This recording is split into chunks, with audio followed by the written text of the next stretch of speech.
سلام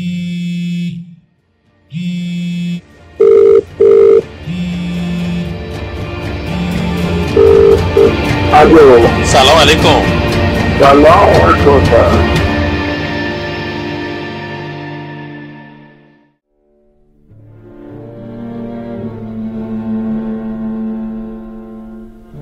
اخیراً چند فایل صوتی از آقایان مهدی هاشمی و نیک آهنگ کوثر در اینترنت منتشر شده است. اینکه این فایل ها چرا الان و توسط چه کسی پخش شده اند تأمل برانگیزند.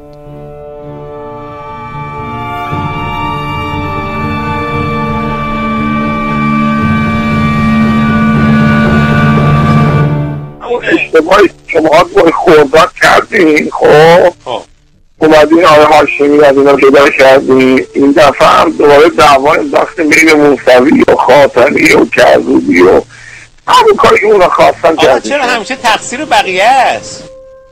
نه تقصیر بقیه. ببین آقای کوثر، ببین ما تو انتخابات این دو خورداده ما فشتنه بتونه. آره ما دوباره کنار اومدیم باشیم، گفتیم هدفمون مشترک، کنار اومدیم که چی باعث دعوا ننداختیم. خب ببین ما اصلا ما خودم دارم میگم، خودم برم گاید اصلا 76 اینا با سال 76 ما میتونستیم مثلا آقای بخش رایشون بودش نگه کار دارش کنم دعوا را بندازیم. خب آره اما هم کردیم هر که همه گروه قبول کنن. فهمیدی؟ آره. من و مهدی هاشمی با هم مدت‌ها راجع به مسائل مختلف حرف می‌زدیم و چون مهدی هاشمی یک اتهام خیلی گنده داشت و همچنین موارد مختلفی بود که به وقت حرفاش تغییر میداد توی تلفن‌هایی که میزد، من تصمیم گرفتم که برای ثبت تلفنش رو ضبط بکنم. علتی که من با مهدی هاشمی صحبت می‌کردم به چند دلیل بود. یک منبع خبری خیلی از رسانه‌ها بود و البته خیلی مواقع زنگ میزد به رسانه‌ای که خبری رو مثلا برسونه که گاهی وقتا وقتی چک می‌کردیم با منبع دوم می‌دیدیم که خبر درست نیست. یعنی به نظر میاد نقشی داره در خبرسازی که خیلی از خبرایی که من فکر می‌کنم در مقطعی به رسانه‌های سبز هم داده میشد و رسانه‌های مختلف، حتی ممکن رسانه‌های بزرگتر، من فکر می‌کنم بخشش خبرسازی‌هایی بود که هدایت شده بود توسط مهدی هاشمی.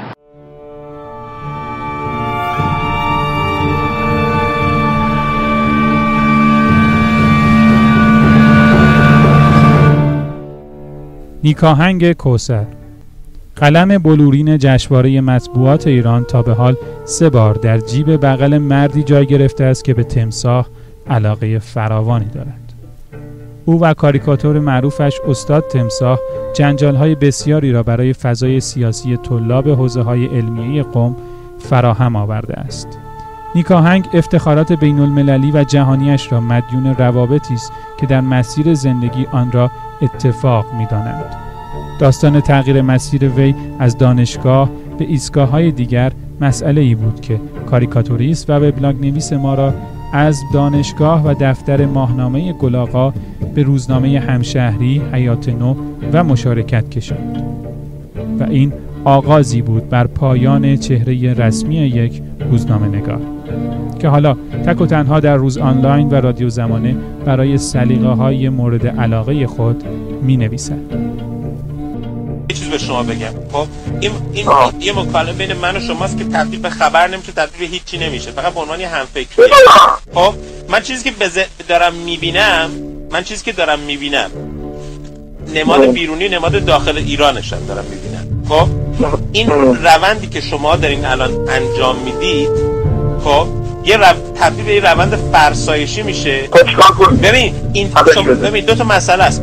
اولا بازی که در اینترنت داره انجام میشه بازی قوی نیست. مگر ضریب نفوذ اینترنت چقدره؟ مگر بازدید سایت‌های سیاسی چقدره؟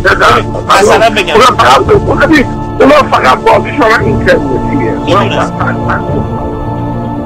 نیک آهنگ یک بار قبل از انتخابات مجلس ششم ساز خود را برای آیت الله مصباح یزدی کوک کرد که به مذاق بسیاری از اهالی قم خوش نیامد و به کاریکاتور او که به نام استاد تمساح معروف است اعتراض کرد و البته این قائله سرانجام با پیام رهبری ختم شد، اما شاید این ختم برای او ختم به خیر نبود. از جایی که برای او 4 ماه زندان را به همراه داشت، دیگر رنگ سیاست‌ورزی‌های رسمی را به خود ندید و وی با خروج از کشور و ماندگار شدنش در کانادا، دستهای خود را از دور بر آتشی که 7 سال بعد، یعنی در خرداد 88 و بعد از آن به پا شد، گرم می کند. من چیزی که دارم میبینم اینه، مهدی هاشمی وزن مشخصی داره، فائزه هاشمی وزن مشخصی داره. خب از این وزن، از این پتانسیل من که بالاخره این محدوده رو بهتر از خیلی دیگه میشناسم، من حس میکنم استفاده نشد از این ظرفیت.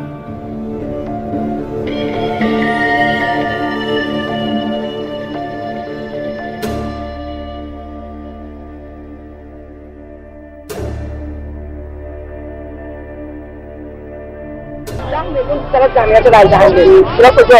اینا پر کردن به صندوقات کامله، همون آدایی که اعلام میکنن اینا اصلا دنبال بازشماری آدم نیستن. با اون وقت که خامنه‌ای احمدی‌نژاد رو میخواد، خامنه‌ای که این همه دوره که رهبر بوده، فقط دوره که رهبر الانه چرا نخواد؟ اون احمدی‌نژاد رو میخواد، احمدی‌نژاد اقتصادی آقا در زمانی که رئیس جمهور بود نخست وزیرش میرحسین تحمیدی آقای خمینی باشه، زمانی که بابا رئیس جمهور شد باز رئیس جمهور با آقا نبود، خاتمی که رئیس جمهور شد باز اون نبود، تنها دوره که رهبر واقعی الان دوم کسانی که از آقا حمایت میکنن و خواستار و انصار حزب الله و ستمی مایا هستن که اونا مناسب نیستن این کارهای احمدی. بنابراین آقا باید مناسب این بسیار حفظ اگر مسئله نگرش نمیدارن، در واقع آقا به خاطر خودش این کارو میکنه. یه خوبه بیشتر به بابا من فوش بده خوبه روم نمیشه روم نمیشه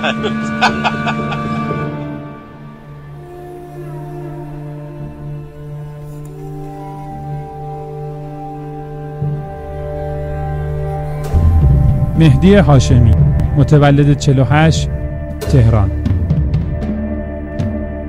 شاید مسئله مهمی که بعدها 4مین فرزند حجت الاسلام هاشمی رفسنجانی را از آقازاده یکی از پرنفوذترین رجال سیاسی ایران بعد از انقلاب به فردی خاص مبدل کرد، تحصیلات اوست. او دانش آموخته مهندسی مخابرات دانشگاه تهران است، جایی که بسیاری از محصلان و مهندسان ایرانی رویاهای خواب و بیدار خود را پشت درب‌های دانشکده دانشگاه 50 تومانی آن می‌بینند. و البته مهدی کارشناسی ارشد مهندسی انرژی را از دانشگاه صنعتی شریف گرفت و دکترای مهندسی منابع انرژیش را از دانشگاه آزاد اصفهان. در الفبای زندگی او همواره میم مهدی با الف آزاد گره می‌خورد. حتی یک از مواردی که به من زنگ زد این بود که مثلا وقتی فهمید من دارم میام واشنگتن، از من خواست که بیام و راجع به بحث تحریم کسایی رو ببینم اینجا چه کسایی هستن که بشه حتی تشویق کرد که تحریم‌های سنگین‌تری رو بشه تحمیل کرد، که به نظر من این خیلی مسئله عجیبی بود که چجوری ممکنه یک نفر پدرش در قدرت باشه در ایران و بخواد این بحث تحریم رو به نحوی از طریق آمریکایی‌ها پیگیری بکنه، که من حد می‌زنم با آدمای مختلفی در این زمینه صحبت کردم. ما همیشه معتقد بودیم آقای خامنه‌ای باید کنترل بشه تا 2 سال پیش. از 2 سال پیش که این کارا رو کرد این معتقد من خامنه‌ای باید کنترل نیست و هنوز هم معتقد میشه با آقای خامنه‌ای که اجرا کرد این فشار بود حتی همه از اینها کمتره. یه دور آدم به آقای خامنه‌ای و همه اینها باید متحد شدن جلوش وایسن. خب استراتژی ما این بودم که از یه اتفاق ملحق میشه در ما دور میشن دوباره تا همین جمعه بسر داخلی ها خوب فهمیدن این دفعه این های موسوی خواستن اینا خوب فهمیدن نباید هم بیشتر. من دوام با باباینا همین اینا که ما باید خود تهاجمی بشیم اینا. ریاست مرکز تحقیقات دانشگاه آزاد اسلامی موضوعی بود که وی را سالهای سال مشغول می‌کرد، اما به ناگاه بعد از انتخابات سال 88